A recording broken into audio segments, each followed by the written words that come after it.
Okay, so in Teams, it wants me to let everyone know that they're being recorded, but I'm recording on Teams again. I'm not sure how that worked last night. Someone will have to email me and let me know if you were able to open that up. But I did post YouTube, and I'll be doing that again. So I'm kind of doing the same thing. We'll see how it works. I want to be able to share my screen. So if you're able to watch it on Teams, great. You'll be able to kind of see what I'm doing as I'm discussing. If not, just listen to the YouTube video.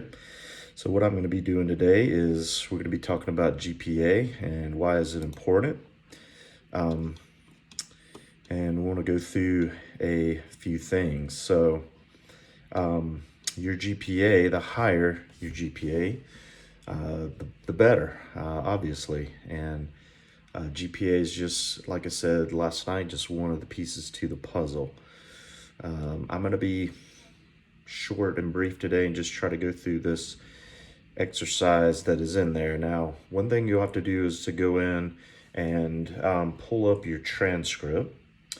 So let me go back to Teams.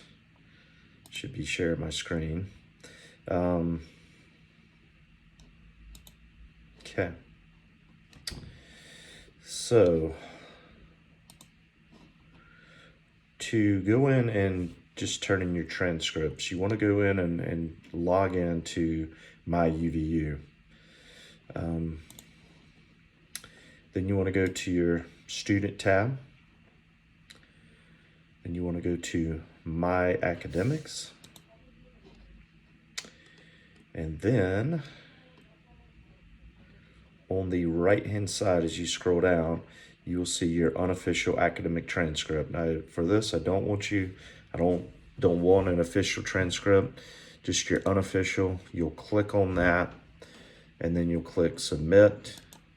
And then you just can copy and paste that transcript, or you can save it as a PDF, but your transcript will be there. And then you can kind of see anything that's transferred in, your semester by semester.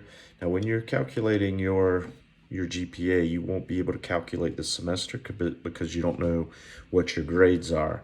You can estimate that, but I really don't want that estimation in the calculation. But when you go to replace grades and things, like one of the things the activity will have you do is pick your 3 to 5 lowest grades on your transcript. What would your GPA look like if you were to replace those? If you were to do that, you want to go back and think or look at your transcripts and say, okay, I have a D in biology. I have a C minus in psychology 1100. I have whatever those are for you, and then you can estimate, okay, if I were to retake those courses, what would my grade be? And be honest with yourself. If you're not great in biology, you may be able to take biology 10-10 again and make an A in that class, or just say, I made a D in it. I predict, because I'm not that great in biology, that I would make a B minus. Or you can calculate it and see what it would be with a B minus or a B or a minus or an A, and take a look at that. When you're looking at your transcripts, we want to look at a few things. So, okay, so if you've ever repeated a class, so when I was in school, let me go back to my transcripts if I can find them.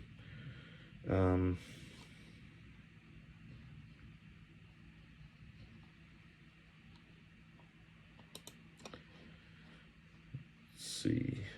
Okay, my transcripts, so those that are following through. When I took Math 10-10, the first time I took it, I made a C minus, I believe. On most of your math courses, you can move on to the next math course with a C minus, but not when you're moving from 1010 to math 1030, 1040, or 1050. So there it is for those that are following along. I made a C minus, and you can see on the very right hand side of that transcript, and if it was yours when you're looking at your transcript, so I wasn't able to move to math 1040. So you could look at the next semester, I had to repeat math 1010, and I made a B plus in it. The one that I took earlier, because I repeated that class, has an E beside it. The new one has an I beside it. So one was excluded. That was the class that I took the first time. And the next time I took it, that grade was included. Here's the thing you want to be thinking about when you're repeating classes, if you had to repeat any, is that no matter what your grade is, UVU is going to take the most recent grade. So if I had taken 1010 again and I made an F, that is now my grade. So if you can't slacken a course. If you retake biology 1010 and you're, chances are you're going to score better than that D or whatever you made the first time. But that's not always the case. If you happen to fail that course, that is what's going to be included. And guess what? Now you're going to have to retake that course again, because that's what's going to be showing as you're grading that course. And if that's a course you need to graduate, which you do need a science in your generals to graduate, you're going to redo that course. So any courses that you've redone, so I would not, in my calculation, that course that is excluded, I don't calculate that GPA or into my GPA. I don't do the excluded, I do the included grade. Okay. Let's talk about W's. A W is when you withdraw from a course, and it's after the drop point, because in a semester you can drop a course the first couple weeks, maybe even the first 3 weeks. And I knew people that would do that. They would schedule like 18 credits a semester with the intent of only taking maybe 15 or 12 credits. So they would feel out a course and they would drop it within the first couple weeks. Or maybe you take a quick test early in the semester and you do bad on that course, so you can drop that course in a certain period, which is fine. It doesn't impact you. W's, withdrawing from a class is really not a bad thing.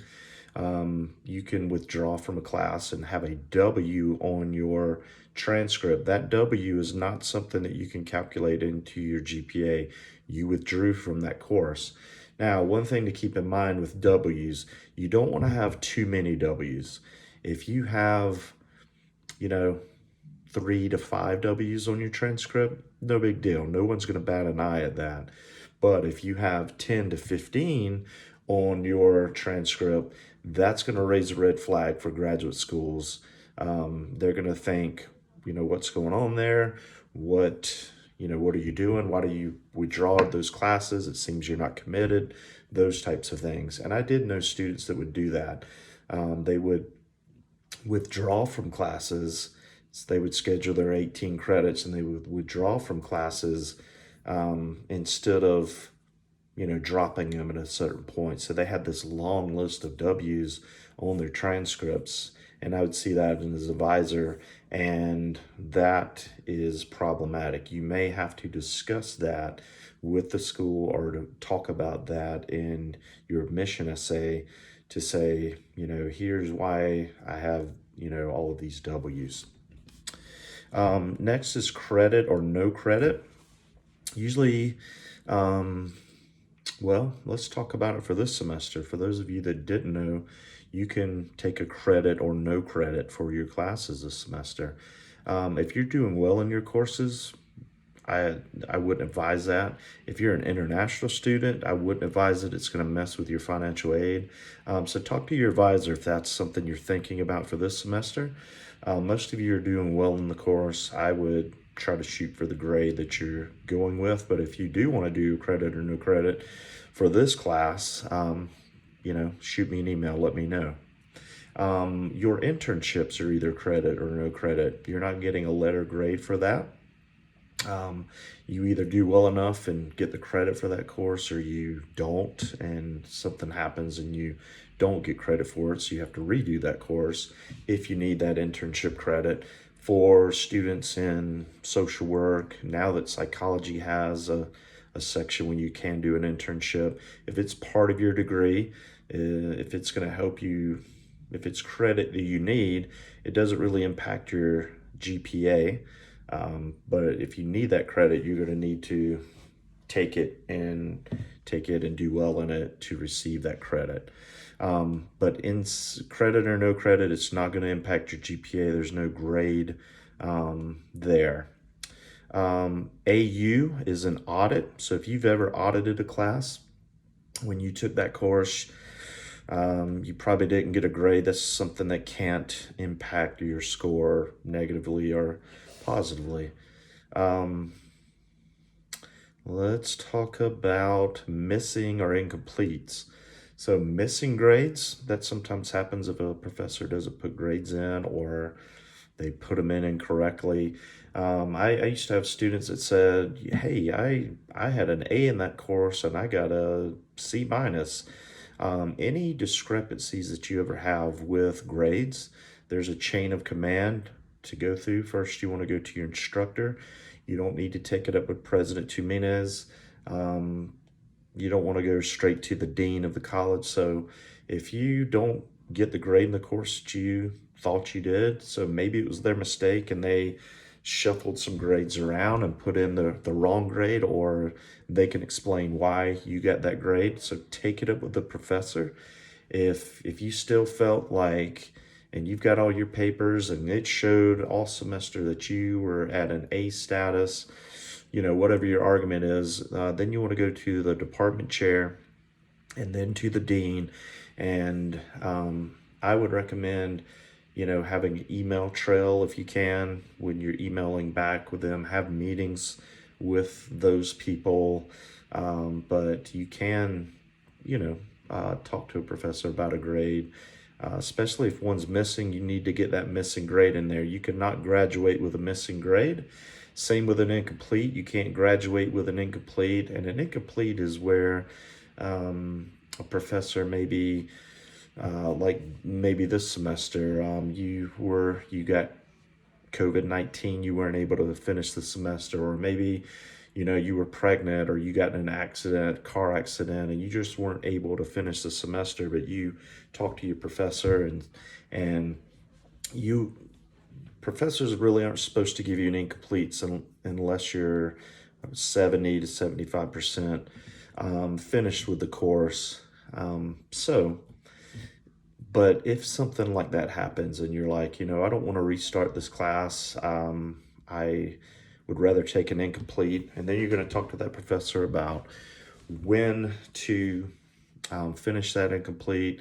If you said, things are really rocky right now, I'm recovering from this car accident, or whatever the case may be, and you can set terms with that professor, and there is an incomplete contract that the behavioral science office will have. So I recommend you filling that out with the professor, because we have had professors here before say, yeah, it's okay, you could do an incomplete, and then a few months later they're like, I don't remember saying that. So it's come back to bite them again. A paper trail would be nice, and that's where that contract from the behavioral science office to complete your course through an incomplete, and then you'll set the terms. Hey, can you be done by June 15th?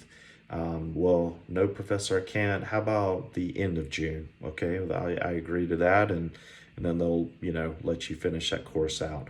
If you have an incomplete on your transcripts, it will not change to an F. Well, it will change to an F if you don't get that incomplete in and taken care of. Within a year's time, it will.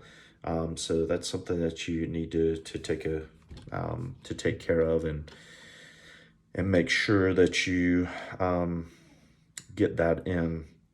An E grade at UVU is an F, and an F will give your GPA probably a bad impact. Now, it also matters how many credits the course is. So if you are looking to make up grades, first off, you need to be cognizant again of how successful I can be in this course. So in that Math 1010 course, if I were to retake that now, I have forgotten Math 1010 and my algebra again.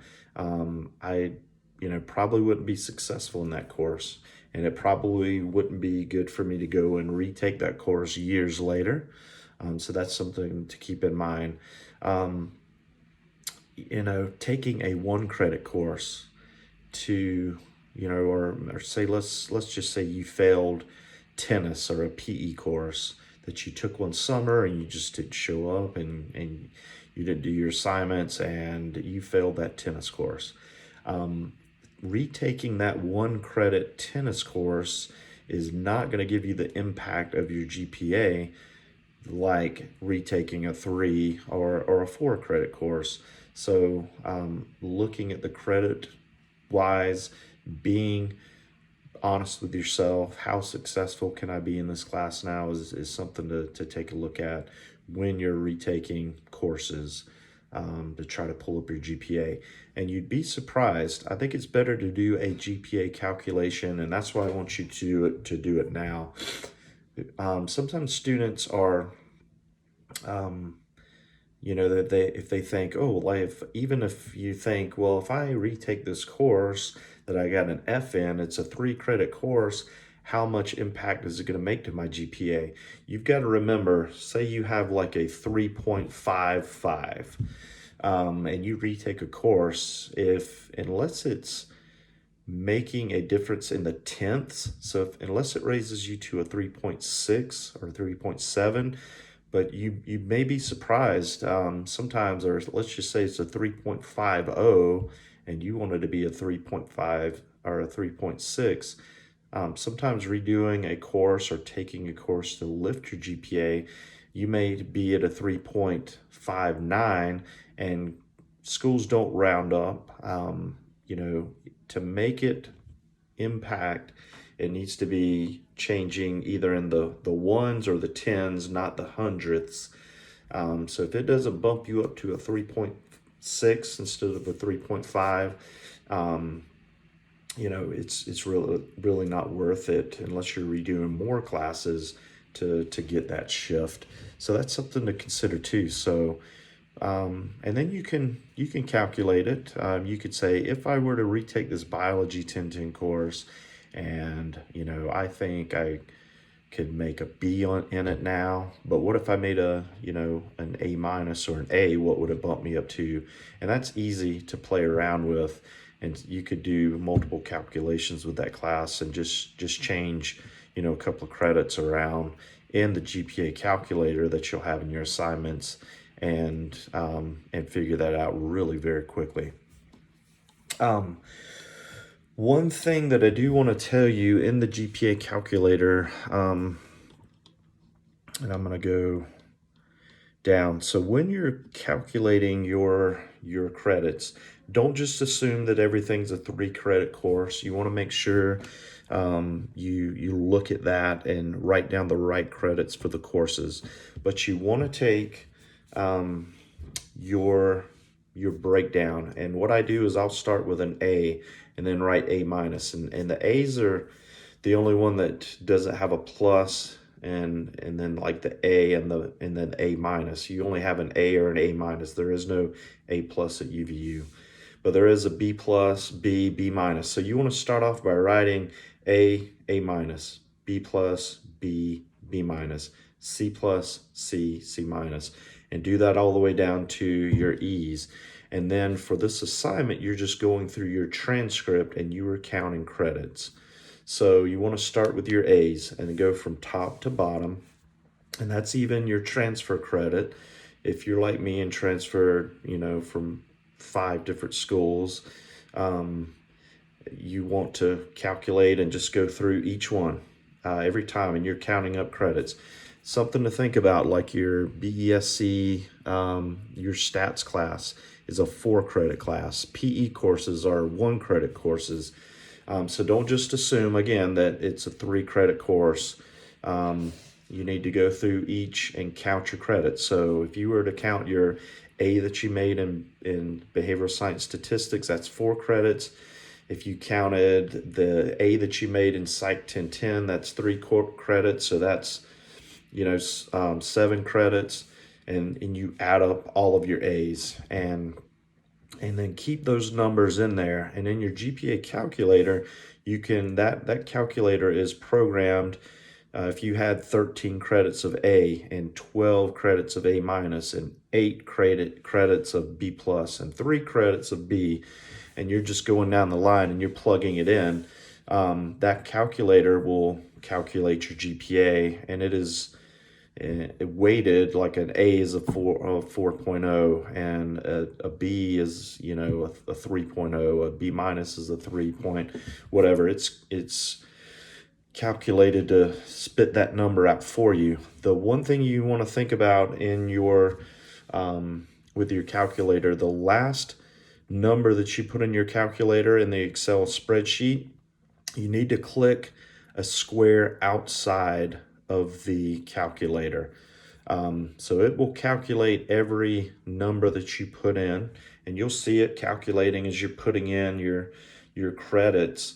But that last credit that you put in, it's not calculating that until you click outside of that calculator. So that's to make that calculator work properly. That's what you have to do. So whenever you put in your last credit, if it's 9 credits of C minus, that number, that GPA that's going to be at the bottom is the calculation from the previous number. If you had some credits of C that you put in there, click outside of the calculator, and it will calculate that last number that you put in.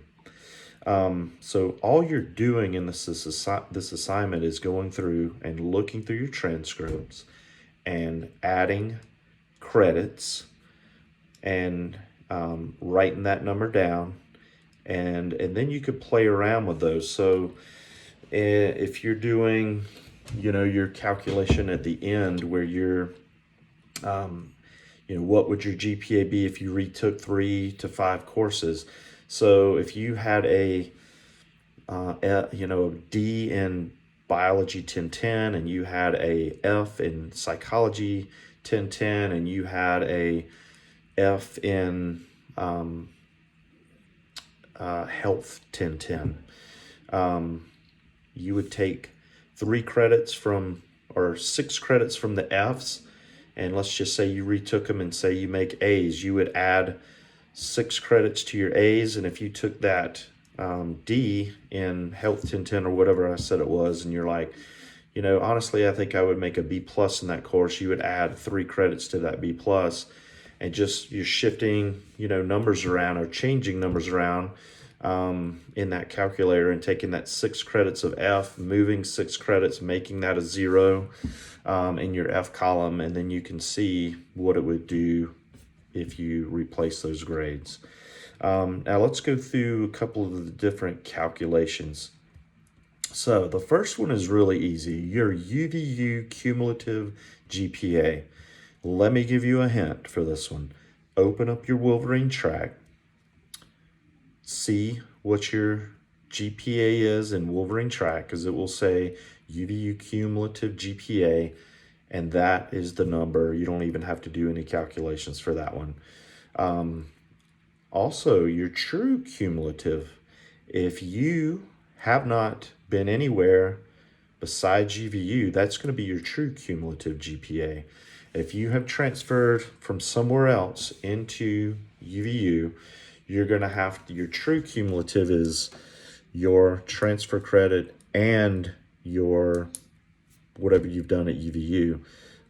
So those of you that have only been at UVU, go to your Wolverine track. Your UVU cumulative and your true cumulative will be right there for you in Wolverine track.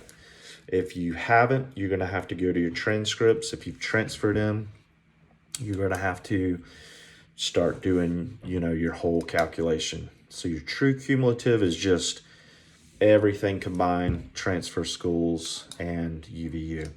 your major GPA. So that will be, you can't just go to your Wolverine track and that, if you go down to your major GPA, it'll have it there. But if you're in an older,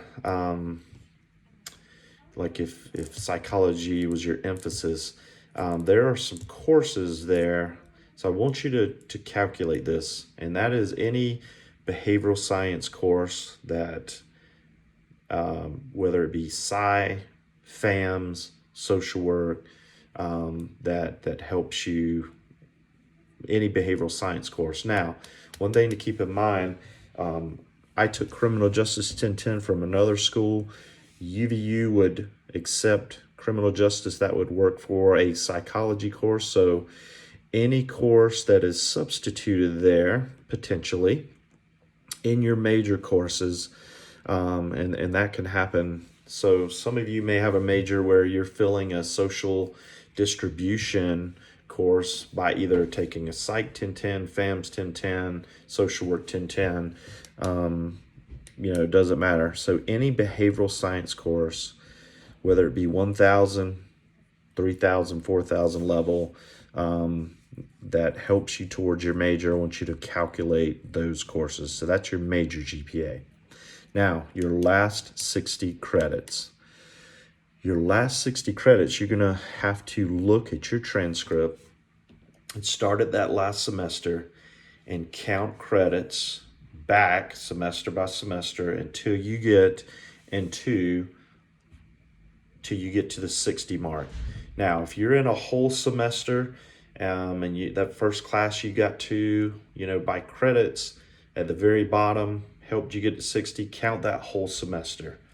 And your semester GPA is going to change. If you're still not done with your, graduating, next semester, or if you're finishing fall, is going to help impact that.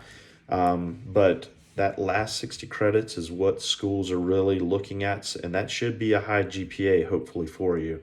But you're just counting backwards. Now, if you transferred from another school, this one's going to be difficult for you, because when you look at your transcripts, you can't see when you took those courses. They're just all listed there. They don't have it semester by semester.